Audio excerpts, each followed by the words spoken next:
Detroit basketball is back as they opened up the preseason against the Memphis Grizzlies. And I'm going to let you guys know what we have to see from the Detroit Pistons in preseason to feel even stronger about them going into the regular season. Today's episode, Locked On Pistons Podcast. Let's go.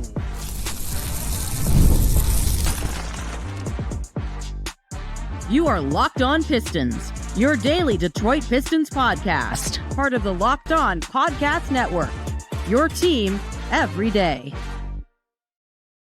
What's the deal? Welcome back to another episode of the Locked On Pistons podcast. Per usual, I am your host, Ku Khahil. I've been covering the Detroit Pistons for the previous 4 years for the Locked On Network, been credential media member over the last 3 years. I want to say thank you to everybody who makes Locked On Pistons your first listen of every single day. We're free and available on all your podcast platforms. I appreciate all of you. Make sure you guys hit that subscribe button at the YouTube channel. If you haven't already, we're on our way to 12,000 subscribers, or you can leave us a 5-star review on whatever podcast platform you're listening to this on. That's another great way to support the podcast. And today's episode is brought to you by FanDuel. Right now, new customers can bet just $5, and if your bet wins, you'll get $300 in bonus bets to use across the app. Head to FanDuel.com today to get started. Later on in the podcast, we'll talk about, do the Pistons potentially have rotation problems? JB Bickerstaff talked about how he feels like this team is incredibly deep, but they're going to have to make some tough rotation decisions when the regular season comes around. We'll discuss whether that actually is real or not and what kind of decisions he could be talking about. We'll break that down a little bit later.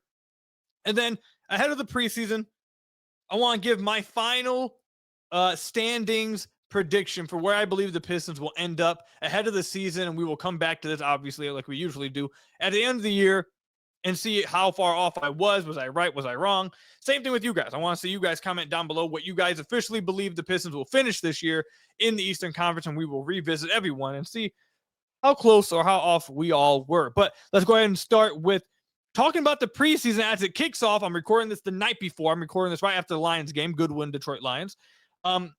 They play Monday night against the Memphis Grizzlies. Detroit basketball is back.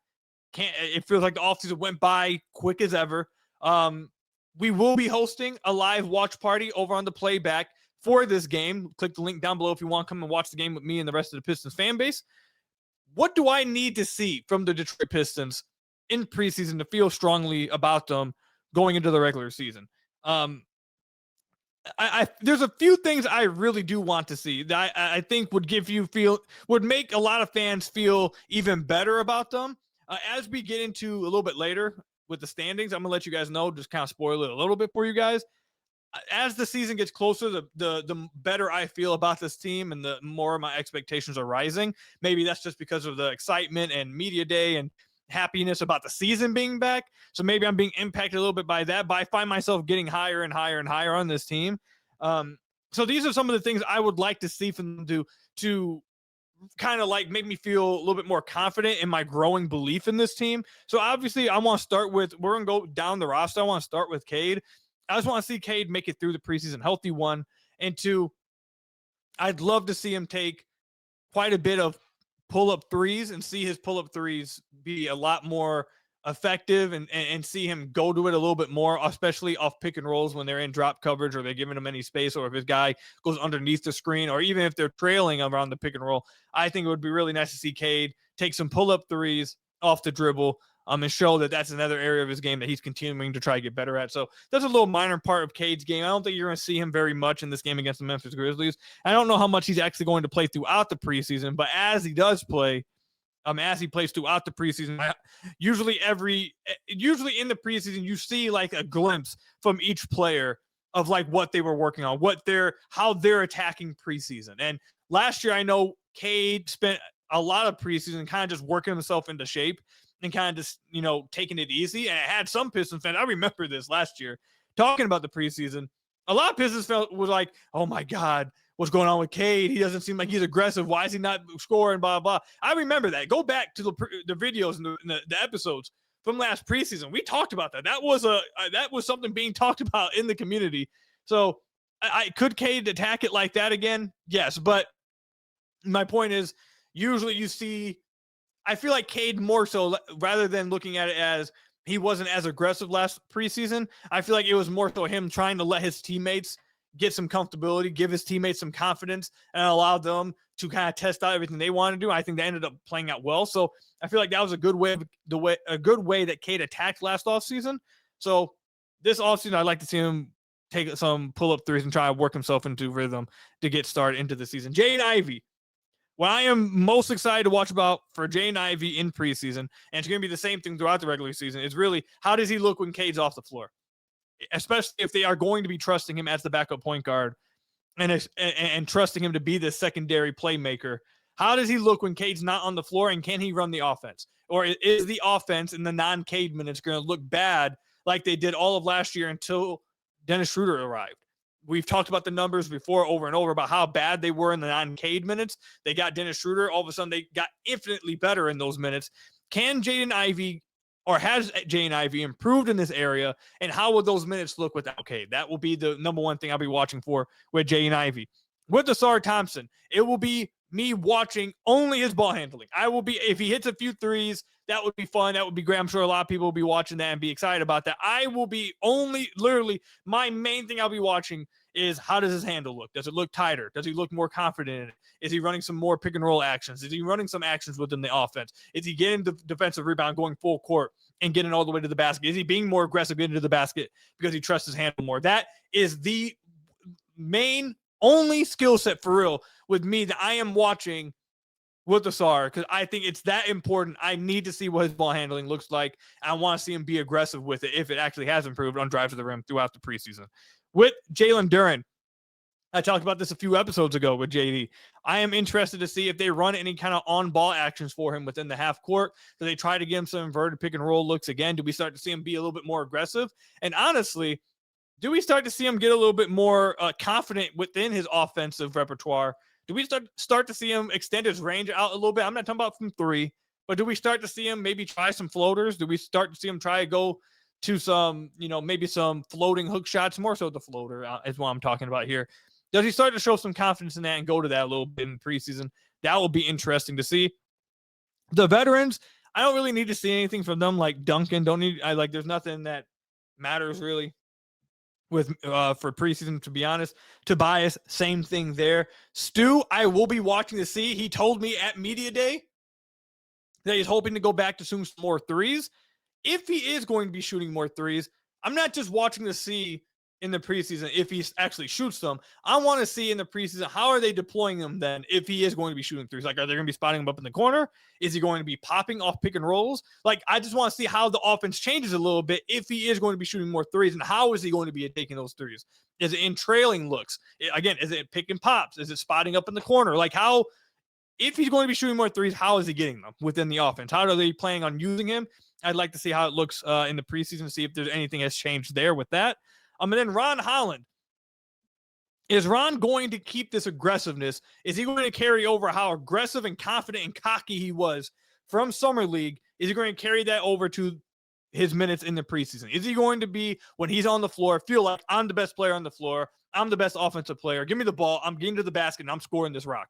Is he going to have that kind of confidence? He had plenty enough confidence this past year, his rookie year, but it got to another level in Summer League where it felt like it was oozing with, I'm the best player on this court. And obviously he was at Summer League, but you'd like to see that confidence carry over, especially with how JB was mentioning that they're going to be trusting him a little bit more to be a scorer off the bench for them. So I'm interested to see that. Just how confident he is when he has the ball in his hands. Is he just passing the ball in and move? Or every time he touches the ball, is he looking, hey, this is my time, I'm trusted to be a scorer, I'm going to be that scorer? And then I guess the last guy we'll mention is Marcus Sasser, which he's going to be someone that comes up in this upcoming segment we're about to talk about with this rotation. Does Marcus Sasser really force JB Bickerstaff's hand to either one, extend the rotation, or two, kick someone out the rotation to give him minutes? So I think that's the perfect way to segue into the next topic we're going to be discussing. Do the Pistons potentially have a good problem, but a rotation issue that they're going to have to address that maybe leave some players out that you would rather not leave out of a rotation? Are they going to have to deal with those problems? We'll talk about that and break it down, and why I don't truly believe there are those problems, that maybe JB is overhyping it a little bit. I'll tell you guys why coming up. Today's episode is brought to you by Peloton. Peloton is shaping the future of fitness with the brand new Peloton Cross Training Tread Plus, powered by Peloton IQ. It's their most advanced equipment yet, designed to give you real-time guidance and endless ways to move, whether you're running, lifting, or cross-training with your favorite instructors. This is training reimagined. Peloton is built for breakthroughs with tools that help you plan, stay motivated, and reach peak performance. The swivel screen is a game changer with Peloton. You can go from running on the Tread Plus to strength training without missing a single beat. And the personalized class recommendations keep you engaged. You get workouts tailored to your vibe and energy level every single week. So let yourself run, lift, flex, and push forward with Peloton. Explore the new Peloton Cross Training Tread Plus today at onepeloton.com. Again, run, lift, flex, and push forward with the new Peloton Cross Training Tread Plus today at onepeloton.com.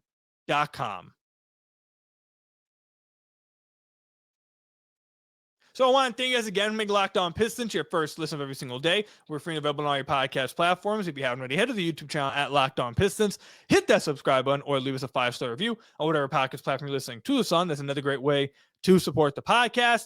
Real quickly, before we get into this topic, again, we will be hosting a live watch party for the Detroit Pistons game against the Memphis Grizzlies over in the Playback Room. You guys were part of the Playback family last year. You know that we had a ton of fun this past season. If you want to join us and the whole family over on Playback and watch every single Pistons game live together, I'll link it down below. You can join the room and you'll be notified when we go live tomorrow. It's always a lot of fun, so I think you guys will enjoy it.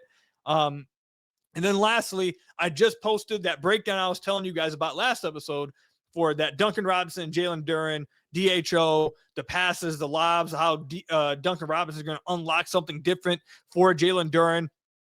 And I broke it down with some clips from Miami with Duncan Robinson, Bam Adebayo, and then some opportunities that were missed with Jalen Duren and Malik Beasley this past year. I broke it down over on the Substack. If you want to go view that breakdown, I'll link that down below for you guys as well. And you guys can sub over there at the Substack. I would really appreciate it. But let's go ahead and get into this problem that JB Bickerstaff seems to insinuate the Pistons will have this year, which is he believes the Pistons are a very deep team. Says that they are a very deep team, but that's going to lead to them having to make some tough decisions. His exact quote goes, quote, "The way camp has gone, there's not one guy out here I can tell you doesn't deserve to play. I'm pleased with the depth that we have, but we have some tough decisions to make because of it." Now, I want to go ahead and not only answer the question of who's going to be left out of the rotation, but I want to kind of start off with, is JB overhyping that a bit? Is he overrating the Pistons' depth? And do they actually have these tough issues or tough questions that they're going to have to answer and leave people out of the rotation? Well, I think so. I think he's kind of just complimenting his players and trying to be, you know, a good coach by having his guys back and kind of overhyping them. I don't think the Pistons are really going to run into these type of issues. I think the rotation is pretty clear for how it's going to look. So I'm going to go ahead and write this down as we do this. So obviously you got Cade, you got Ivy, you got Ausar, you got Tobias, and you got JD. That is a clear 5-man starting lineup. There is no question of that. No one's questioning if that's going to be the starting lineup. Everyone knows that will be the starting lineup. That is 5 players that are going to take up a chunk of your minutes. There's no questioning any of those guys. Now, we can get to the guys that we know will definitely be playing off the bench. We got Stu. We know he's going to be a huge impact player off the bench. That is 6 players now. We know Ron Holland is going to play a huge role off the bench because everyone you've talked to all summer has made it known and made it a point to say that Ron Holland is going to be a big part of this team this year. And we know how much Trajan Langdon loves Ron, and we know how much JB Bickerstaff loves Ron. And also, Ron deserves to play. So we know that's 7 players now. You got Cade, Ivy, Ausar, Tobias, JD, Stu, and Ron. That's 7 players that we know for a fact will be getting heavy minutes in this rotation. Another guy, Duncan Robinson. There is no question that Duncan's going to be getting minutes simply because whether you believe he's a great player or not, he is the only player on this team that can replicate the type of shooting that Malik Beasley brought to this team last year. And he is the only one that will allow the Detroit Pistons to run the same type of actions that they ran with Malik Beasley this past year. And they need that kind of threat coming off of what we just talked about with my breakdown. These DHO actions with Jalen Duren, they need that space or that shooter in their lineup. he is going to play heavy minutes. So now we're at 8 guys. And I'm sorry, before we even keep going, I'm sorry to break it to JB or fans that seem to believe what JB had said and took it seriously. The Detroit Pistons are not the OKC Thunder. They do not have 13 guys that they have to play where you'll randomly look at a box score one night if you missed the game and see they played 12 guys in a game that was decided by 7 points. They don't have that kind of depth where you actually could see 12 players played throughout a game that wasn't a blowout. They're not going to do that. They are going to, at most, play a 10-man rotation. So we're at Cade, Ivy, Ausar, Tobias, JD, Stu, Ron, and Duncan. That's 8 players. The next player I can guarantee you guys will be getting minutes is Caris LeVert. They gave him a good contract in the offseason. They gave him the entire MLE. He will be played this season heavy minutes. There is no situation where he is not being played. They did not pay him and bring him to this team for him to not play heavy minutes. And I think he's going to take a lot of those on-ball reps, which will be interesting to see because, one, Jay and Ivy, we were told by Trajan and JB in the offseason that they wanted to see Jay and Ivy play on ball and have another chance at that backup point guard position. But with bringing in Caris, that kind of gives me questions of how much are we actually going to see that and were they telling the truth? We'll get to find this out, I think, maybe in the first preseason game. But that's now 9 guys that we know for sure will be getting to play. The one guy that's left, there's only one player that's left that I think you could make an argument might crack the rotation. And as we talked about last offseason, JB, throughout his career as a coach, has leaned towards 9-man rotations. He has gone to 10-man rotations at times, but he mostly leans into 9-man rotations. Now, as we talked about last offseason, if your team is really that deep of great players, then yeah, you'll go 10 deep. But usually your team is not that great. Most teams are not great enough to go 10 deep. And I don't know if the Pistons team is going 10 deep either, because I don't know if they have good enough players to force the issue. Is Javonte Green going to get minutes? I'm sorry, no. Let's go and just break that down. I know he's been getting along with a lot of guys in the locker room. Guys like his personality, like being around him. He's a hard worker. He's worked with JB before. I'm sorry, he's not cracking the Pistons rotation. Is Tolu Smith cracking the rotation? No. Is Dennis Jenkins cracking the rotation? No. Is Bobby Klitman breaking the rotation? I am sorry to all the Bobby believers, but he is not cracking the rotation this year. Ron Holland will be getting the majority of the backup 4-man split with Ausar, I believe. I don't think there's any way for Bobby to even get into the rotation, honestly, because you have to create those minutes for Ron if you're going to play. Way to do so is if Ron starts taking up some of those backup 4 minutes. So Bobby Klitman, I'm sorry, he is not getting minutes. Colby Jones, he is not getting minutes. The only guy left, Chaz Lanier, no, sorry, not getting minutes. Not breaking the rotation this year, I'm sorry. The only guy that is trying to force the coaching staff's hand to play him is Marcus Sasser. And that would be a 10-man rotation. So we just answered the question of, do the Pistons actually have a deep enough rotation where they're going to have these, man, can't believe I have to tell this guy he's not going to be able to play, but it is what it is. No, I don't believe that to be the case. The Pistons don't have that deep of a roster. I know I didn't even mention Paul Reed, but Paul Reed, another guy that's not playing in the rotation. No, I don't believe the Pistons have that deep of a roster. It's not that deep. So I think JB was just overhyping and complimenting his players with that. But now I want to segue into, is Marcus Sasser going to crack this rotation? I don't know. He's going to have to play extremely well in the preseason. And I think out of everyone on the roster this preseason, Marcus Sasser is playing for the most. He has the most to lose during preseason. If Cade goes out there and shoots 40% or something, whatever, like no one's caring. It's preseason. We've seen him play preseason lackadaisical. We've seen him not really, press, the pedal in preseason. Like no one, Cade's an all-NBA guy. He doesn't have to show us anything in preseason. Like it doesn't really matter, to be honest. Jane Ivey could go out there and play horribly.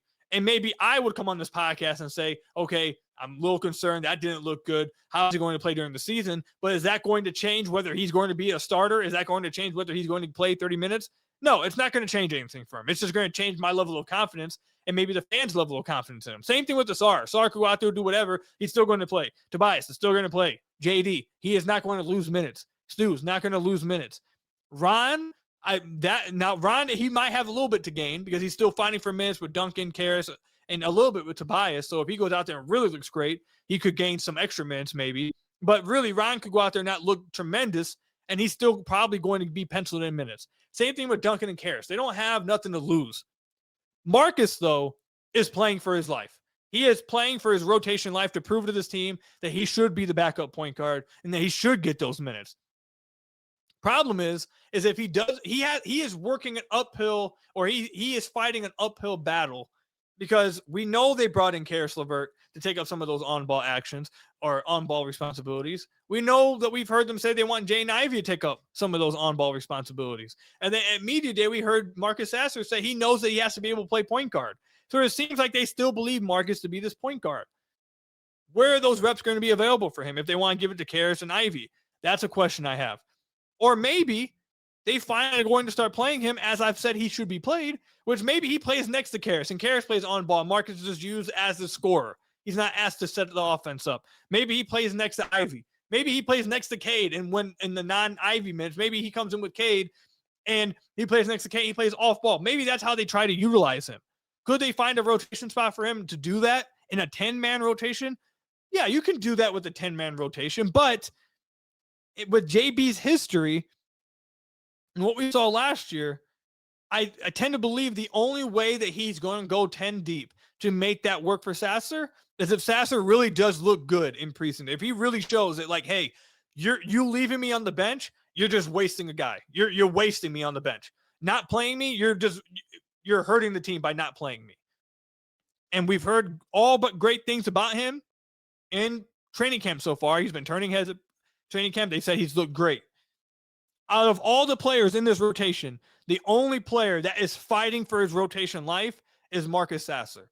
So he has the most to lose and the most to gain in preseason. This is probably the most important preseason, the most important offseason of Marcus Sasser's career. If he plays extremely well in the preseason, he's going to force JB's hand, and maybe the Pistons are deeper than I'm giving them credit for. But if he doesn't go out there and play well, if he doesn't go out there and really force the player or the coaching staff's hand, the Pistons probably will be going into the season with a 9-man rotation, and Sasser may be going into a year where he's going to be 24, 25 years old, still fighting to be a mainstay in the rotation. I think that would be really tough for him. So let me know in the comment section down below or over on Twitter at Ku Khahil. Do you believe the Pistons are as deep as JB Biggerstaff has insinuated? And what do you think the rotation will look like? And who do you think is fighting for the most to gain in the rotation this preseason? Let me know in the comment section down below over on Twitter at Ku Khahil. Since the preseason is starting, I want to give my final standings prediction, my final prediction for this team, win-loss wise, heading into the year. I'm going to tell you guys now, I feel a little better about them now than I did a few weeks ago when we were potentially talking about this. You guys will hear what I mean coming up. Today's episode is brought to you by FanDuel. The NFL season is here, and FanDuel has an offer you don't want to miss. Right now, new customers can bet just $5, and you'll get $300 in bonus bets if you win. That's right. Pick a bet, put down $5, and if it hits, you'll unlock $300 in bonus bets to use across the app. I love how FanDuel gives me so many ways to play. I've built parlays. I've tried player props. And one of my favorites for years was following the live lines during games. You see a team go down that you think is just a better team. All of a sudden, the odds shift. Ku Khahil coming in, taking advantage, man. I was doing that for years. It makes watching football even more exciting when you've got a little something riding in on the action. Whether you're a casual fan or love diving into the stats, which you guys know I love to do, FanDuel makes the game day experience so much better. So what are you waiting for? Visit FanDuel.com to download the FanDuel app today and get started. Place your $5 bet, and if it hits, you'll get $300 in bonus bets to use across the app. Again, visit FanDuel.com today to download the FanDuel app at FanDuel.com. So I want to thank you guys again. Make Locked On Pistons your first listen of every single day. We are free and available on all your podcast platforms. If you haven't already, head to the YouTube channel at Locked On Pistons. Hit that subscribe button or leave us a 5-star review on whatever podcast platform you're listening to this on. That's another great way to support the podcast. My final predictions for the Detroit Pistons season, which is unofficially starting Monday, preseason. So technically it's starting, but technically it's not starting because it's not real games. I'm going to go ahead and get my prediction out there. Can't go back and forth on it. Now that it's here, I have to actually give my line in the sand. I plant my flag. This is what I believe about the Pistons season. Not going to lie to you guys. I know throughout the offseason, I talked about how I wasn't I didn't think the Pistons had a bad offseason, but I didn't think they had the greatest one either. And I know throughout the offseason, I've seen a lot of fans be extremely, and a lot of people in the community be very high on this team. And I kind of felt like, well, I was kind of insinuating that I felt like they'll be around the same, maybe as last year, maybe 2 wins above that, maybe be around like that 6th seed again, somewhere like that. As the season's gotten closer and closer and closer, I'm getting even more excited, and I'm believing in this team even more. So before I tell you guys what my exact prediction is, I'm going to tell you guys why I'm feeling higher on this team. Number one, I'm starting to believe even more in how great Cade's going to be this year. Like, I already believe Cade's great, and I already had such high expectations for him. But now I'm starting to believe he could be even better than I believe he could be. And you guys know that I think he could be amazing. And I'm starting to believe that maybe this is the year we start seeing like MVP talks. And that kind of player completely changes the ceiling for this team this year. Not just an all-NBA guy, a guy who's on an all-NBA third team. We're talking like potentially MVP type of stuff. That player right there, that changes the thing. So I'm starting to buy stock into that a little bit.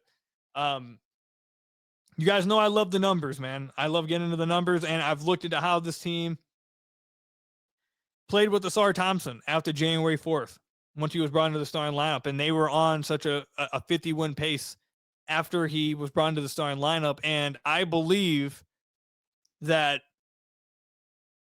diving further into those numbers and continuing to watch some of the film from last year, simply having Ausar in the starting lineup, they should play closer to how they did last year. And then also, it was something I said like maybe 3 or 4 episodes ago when we were talking about Jaden Ivey. And I said this throughout the offseason, but I guess as the season's gotten closer, it's hit more with me that I am very high on Ausar Thompson. Like, I think Ausar completely changes this team. I think that the evidence was in the film last year and the numbers last year of how they looked after January 4th and how great they were. That was with the lineup with Ausar and Tim Hardaway Jr. And while I may not be the highest on Jaden Ivey is better than THJ. He brings a different dynamic than THJ. He's going to help make the Pistons play even faster.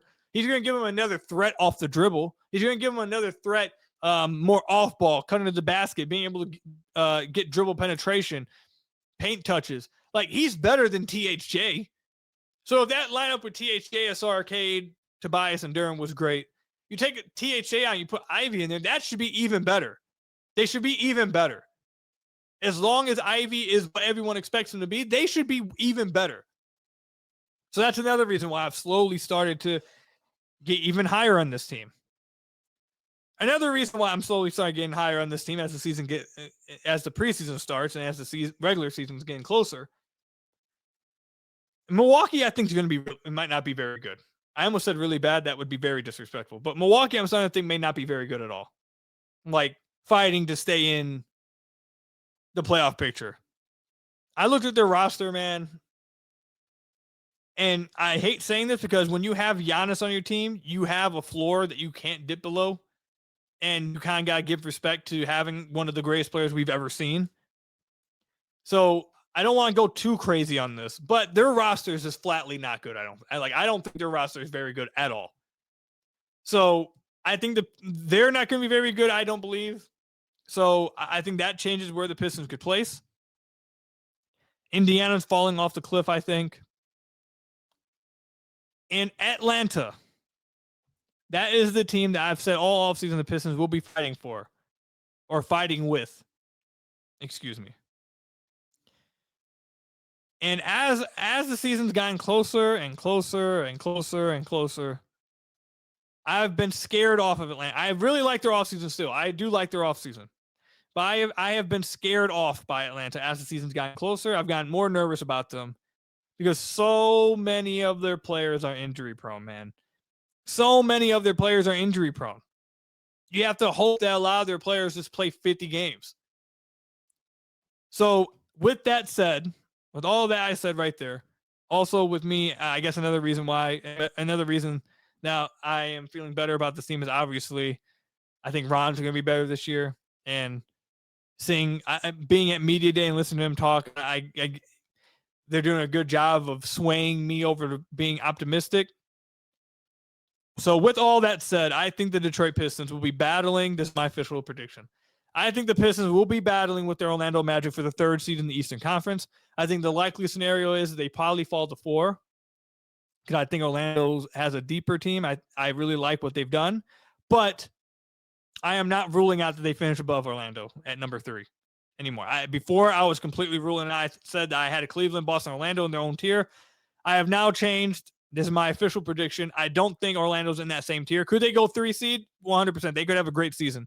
But am I already just putting them in there? No longer am I doing that. I think it's going to be Cleveland and New York at the top of the East. I think it's going to be Detroit and Orlando. No longer Detroit and Atlanta fighting for 4. I think it's going to be Detroit and Orlando fighting for 3.